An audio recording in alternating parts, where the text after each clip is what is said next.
Hacker හොයාගන්නද බැරිද දන්නේ අර උගණ්ඩාවේ ගෙන ආපු සල්ලි ටික අරන් ඉන්නේ. මහින්ද රාජපක්ෂ ජනාධිපතිතුමාව අතරංගොඩ ගන්නවද නැද්ද කියන එක JVP එක තීන්දුව කරන්න ඕනේ. JVP එක. මොකද ඒකනේ මේ දිනේ කේන්ද්‍ර කරගෙන නඩු තීන්දුව ගැන කතා කරුවේ. මම දැන් ලංකා ඉතිහාසයේ පළමු වතාවට ලෝක කම්කරු දිනේ රැස්වීමක් කළා කම්කරුවෝ ගැන නැතුව හිරේ දානේව ගැන කතා කරා. ජනාධිපතිවරයා හිතන් ඉන්නවා නම් අපව බය කරලා තමන්ගේ දේශපාලනය කරන්න ජනාධිපතිතුමාට ඒක වැරදිලා. ඒ වගේම තමයි මහින්ද රාජපක්ෂ ජනාධිපතිතුමා මීට වඩා අභියෝග වලට මුහුණ දීලා තියෙනවා. ඉතින් මේ වගේම තමයි එදා තිබිච්ච ආණ්ඩුවත්. හැබැයි ඉතින් අපි මේවට මුහුණ දෙනවා.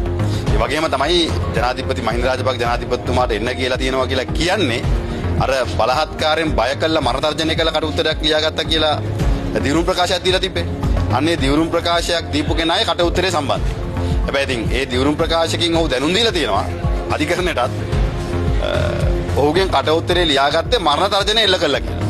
මේ ආණ්ඩුවට මරණ එක තරම් අමාරු දෙයක් නෙවෙයි. දැන් බලන් ගියාම දැන් ඉතින් ආණ්ඩුවේ ඩොලර් කෝටි ගණන් වෙන ගිණුම් වලට දාන කට්ටිය මේ සියදිවි හානි කර ගන්නවා කියලා මේ පොලිසිය කියන විදිය බැලුවම ඉතින් මේ හැම දෙයක් ගැනම ජනතාවට සාධාරණ සැකයක් තියෙනවා. තාම ලියුම හම්බුන්නේ නැහැ. දැන් ආණ්ඩුව බලවත් කාර්යාලයෙන් හරි ජනාධිපතිවරයාගේ කාර්යාලයෙන් හරි මේක මාතර කියලා තියෙනවා. හැබැයි තාම මහින්ද රාජපක්ෂ ජනාධිපතිතුමාට ලිඛිතව දැනුම් දීලා නැහැ. මේක මම දේශපාලන වේදිකාවේ කියනවා ඉරේ දානවා නඩු තීන්දුව දෙනවා අර බලන්න 25 වෙනිදා වෙන දේ අරක වෙන දේ කියලා. හැබැයි ඉතින් තාම ලස්සා දූෂණකෙන් හිත ඇවිල්ලා නැහැ. අද ඊට දන්නේ නැහැ.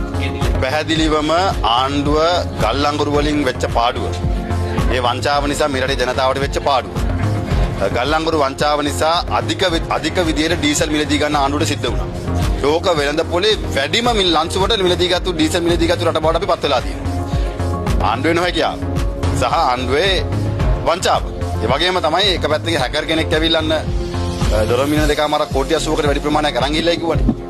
නේ දැන් පැමිණිලිකරු සියදිවි හානි කරගත්තා කියලා කියනවා. පොලිසියෙන් කියන්නේ. හැබැයි ඉතින් මේ පාඩුව ජනතාව අපිට දානවා. ඒ නිසා මේ පාඩුව වහගන්න මේ වංචාවෙන් වෙච්ච පාඩුව වහගන්න ජනතාව මත මේ පීඩනය වැඩි කරනවා. එක පැත්තකින් වැට් එක වැඩි කරනවා. අනිත් පැත්තෙන් තෙල් මිල වැඩි කරනවා. අනිත් පැත්තෙන් විදුලි බිල වැඩි කරනවා. ඇයි ආණ්ඩුවේ තියෙන වංචා හා දූෂණ නිසා රටේ ජනතාවට අසීමිත පාඩුවක් වෙලා තියෙනවා රටට. මේ පාඩුව වහගන්න දැන් ඉතින් ජනතාව අපිට මේක පටවන්න ආණ්ඩුව කටයුතු කරනවා. තවක් වැට් එක 126.5කට වැඩි කරනවා කියලා මම දැක්ක මාධ්‍ය වාර්තා වෙලා තියෙනවා. හැබැයි අපිට නඩු දැම්මා බදු අඩු කරා කියලා. දැන් බදු අඩු කරා කියලා ගෙන ආපු ආණ්ඩුව දැන් අසීමිත විදිහට බද්ද වැඩි කරනවා. අපිට අයිතියක් තියෙනවා බදු වැඩි කියන කාරණේ පිළිබඳව කතා කරන්න. මොකද අපි හැමදාම විශ්වාස කරා මේ රටේ ජනතාවට දරා ගන්න බැරි බදු ප්‍රතිපත්තියක් අනුගමනය කිරීම තුළ ජනතාවට සෙතක් වෙන්නේත් නැහැ ආණ්ඩුවට සෙතක් වෙන්නේත් නැහැ. ඒ පළවෙනිම දේ තමයි ආණ්ඩුව මේ රටේ රාජ්‍ය ආන්දරණය විශ්වාස කරන්න ඕනේ ආරක්ෂා කරන්න. අද පැහැදිලිවම ආණ්ඩුව මේ රටේ රාජ්‍ය ආන්දරණය බිඳවට්ටමින් තමන්ගේ ක්‍රියාවලිය ඉෂ්ට කරනවා. මුදල් ලේකම්වරයා විදිහට පත් කරේ තමන්ගේ දේශපාලන වේදිකාවේ හිටපු ජාතික ලැයිස්තුවෙන් පාර්ලිමේන්තුව ගිහපු മന്ത്രിවරයෙක්. මුදල් ලේකම්වරයා විදිහට පත් කරේ. දැන් බල යනකොට උට දිත්තපුර වැසියෙක් කියලාත් කියනවා.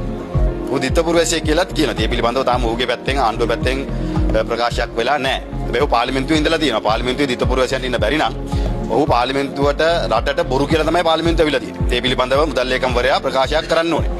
ආණ්ඩුව ප්‍රකාශයක් කරන්න ඕනේ.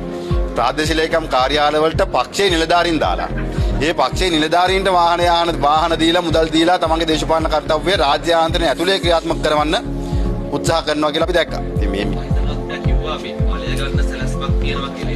කලබල වෙන්න දෙයක් නැහැ. අපි අදත් පක්ෂයක් විදිහට මේ ආසන සංවිධායකවරු දිස්ත්‍රික් සංවිධායකවරු පත් කරන්නේ අන්නේ බලය ගැනීමේ සැලැස්මට.